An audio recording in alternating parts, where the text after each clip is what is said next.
Welcome to Talk Purpose and Truth, shifting you into higher consciousness. A show that elevates, uplifts, and encourages listeners to grow, heal, awaken, and evolve. Eden and Kim include bold topics, interviews with inspiring guests, experts, and celebrities, intuitive readings, channeled messages, mental health awareness, and hot topics to expand your awareness. Tune in for unprecedented truth, authenticity, on-purpose discussions, and magical moments. Some of you listeners will see, and if you want to go to our pages on social media, there's a picture of Eden, Lisa, and I. Lisa is our guest today. And we went with Lisa. Lisa was doing a reading with Eden and I. She does intuitive readings, and she does spiritual coaching, and she gets messages, intuitively, sometimes in forms of channeling, or messages come to her as visions, things like that. She'll explain it to us. But we went to this beautiful gardens in Laguna Niguel, and Lisa had pulled a card earlier that day that said something about activating and opening your third eye. And we were sitting there, and Skylar took a photo of us, and we were just in our power, feeling very connected. And there's this giant third eye looking light above us, like a spirit guide visitor orb. And it's just so beautiful. It looks like we superimposed it into the picture. I know. So I love that it. was really cool to have that. Yeah. And she did this beautiful reading with us. We'll have clips of it on our YouTube channel, and we're going to talk a little bit about it today. And there was a labyrinth walk. She does that with people, like a meditation labyrinth walk, where you think of something you want to manifest or let go of, and you go through the labyrinth, and then you do sort of like a ritual to let it go. So that was also really powerful. I enjoyed it. That was fun. It was something very different. Yeah. So as I introduced Lisa Huscher, I just told you what she does, and she's had a vast different experiences of different things throughout her life, with business and with what she does now.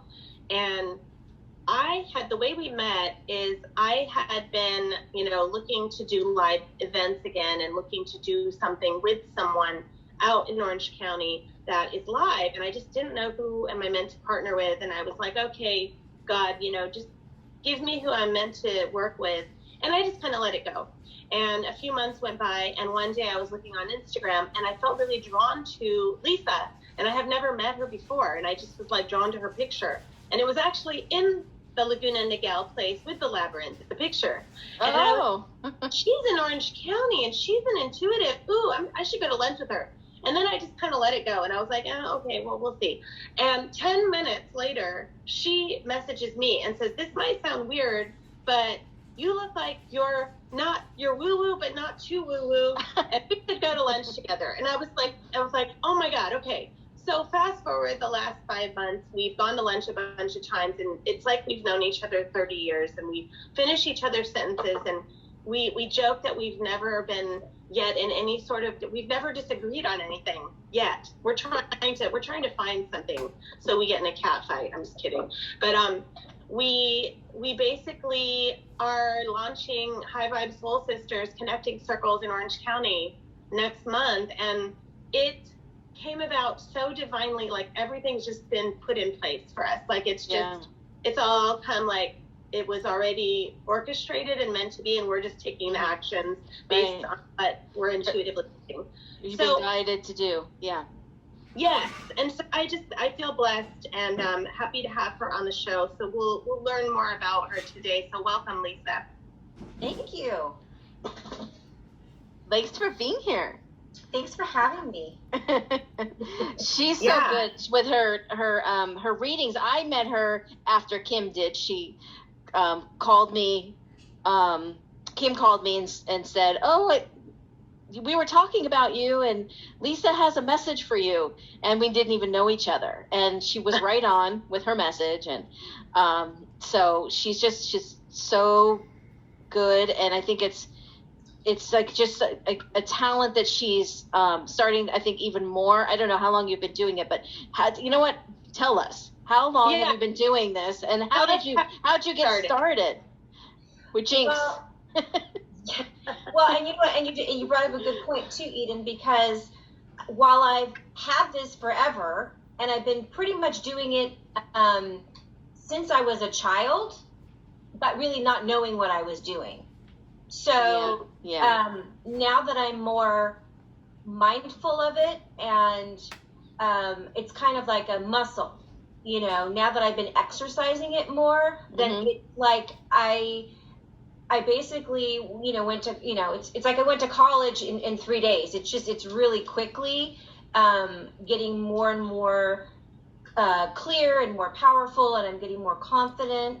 But yeah, so I've pretty much had it as since a child, my earliest days. Yeah, I can relate. I think Kim too. Yeah. Yep. We and how do you use it today? What are you doing to continue strengthening that muscle? So as far as how I exercises or how I give readings to people? All of it. Oh, all of it. Okay. So as far as giving readings to people, eat it. Look, I made you disappear. Oh, okay. Oh. Magic. I bent down. I bent down to get him. The more I do it, the better I get at it. So that's exercise. So what I'm doing now is I'm taking parts of what I'm actually doing when I'm giving readings, breaking that down, and then teaching people. Yeah. So that's why I've started doing more of the intuitive workshops. Yeah. Because for me, when I receive information, I'm receiving information via photos in my head, right? Like clairvoyant, so photos in my head. I'm also hearing things, which is clairaudient. Clairaudient, yes. Hear. And then, like a lot of people, I also I feel things as well, and we women have the gut instincts as well. So I have the clear feeling and the clear knowing going with it, and I've been using those all these years, which I hadn't known. So now what I do when I go through my workshops, I'm breaking each thing. So I go through, how do you what is it like to see photos? So are you clairvoyant? So I take them through an exercise. First we are able to identify, how do you receive information? There's a lot of people that just feel, they just feel it. I just feel like that's not the right thing to do. I just feel like I shouldn't go here. Or, they're hearing as they're driving, oh, don't go that way, go this way. So I think what I do is I go through with them and I first help them identify, how do they receive, right? And once we kind of get down to how are you receiving messages, then I give them different warm-ups so that they can take to exercise those things. I'm exercising those things via readings with people. Right. I'm using those things. So, that's kind of the abridged version of it. But. Okay, so you're mentoring them. Yeah, through the workshop I am, but what I also do is when I give my readings, what I really want for people is for them to be confident in their own abilities to make decisions for themselves, to connect with their highest self, so that they don't have to. We go around and we hear a lot of noise. We have friends that are telling us what to do. We have coworkers that are, everybody's giving us their input that's based on their experiences, which are different than our experiences. Yes. So I'm teaching people to listen and to hear and to acknowledge themselves so that they can make better decisions for themselves. And when they do that, they feel more confident. They feel better about themselves. And you know how it is too, like when you screw something up, you're like, well, I own it. I'm the one that made the decision. I can't blame it on anybody.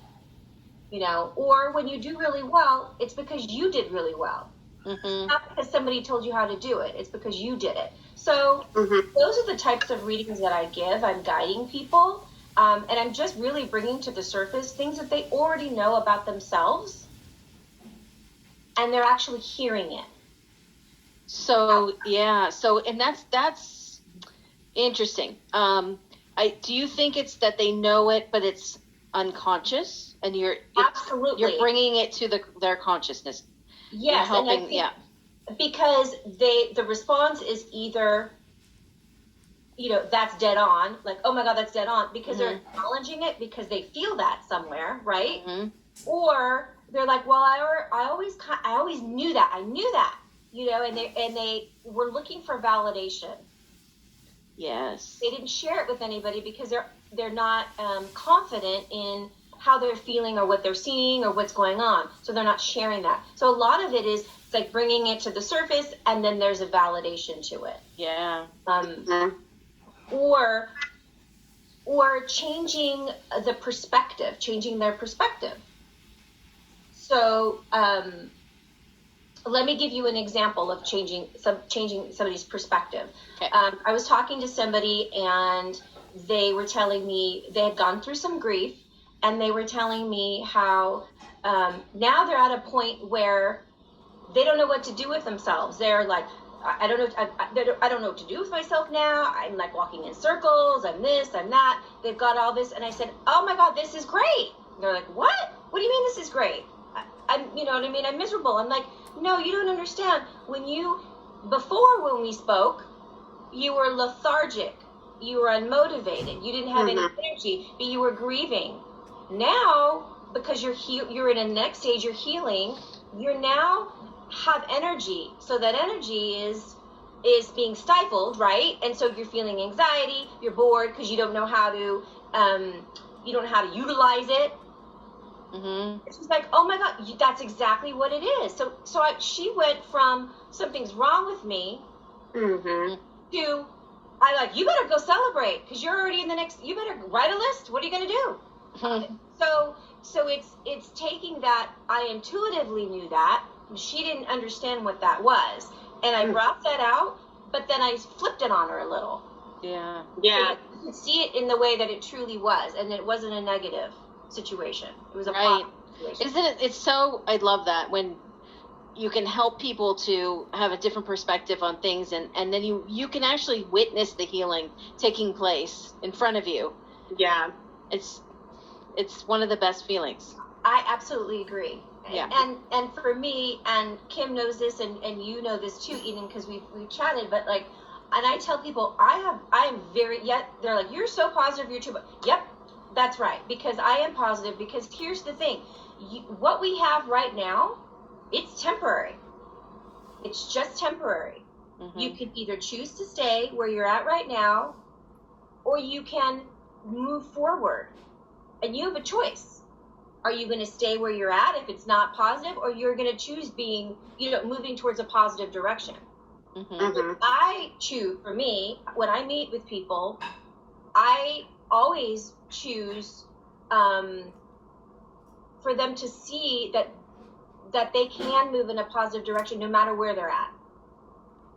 Right. Because it's only temporary, only where we are at the moment, and that comes from my own life experiences. Absolutely. And having things happen to me where I thought I'm never going to get out of this. Yeah. I get it. Yeah. And finding that strength. I think with intuition too, it's important to remind everyone listening, because it's so common to go, well, I'm not intuitive. I've never been intuitive. I don't know. I'm just not good at that. Like, they've decided, and it might be based on like a couple times they were wrong, or someone told them that, or someone told them it was weird, whatever it might be, but they have maybe a deep inner feeling like, oh, I want to be more intuitive, or I have the possibilities I could be more intuitive. So I think that's great with what you're doing, because if you can just ask yourself, for those listening, what are times that I have been right? When I've gotten a nudge about something, and I've been right, or start noticing when you are right, or when you do get a little inkling of something and you act on it, or you don't do something because you're getting a bad feeling about it, or whatever it might be, and just start noticing, you know what, I'm beginning to be intuitive. Maybe it's that, you know what I mean? And I think that, a good example is I'll get people that say, I'm not confident. I don't believe in myself. I talk in a degrading way to myself. Maybe that's like an old way of being.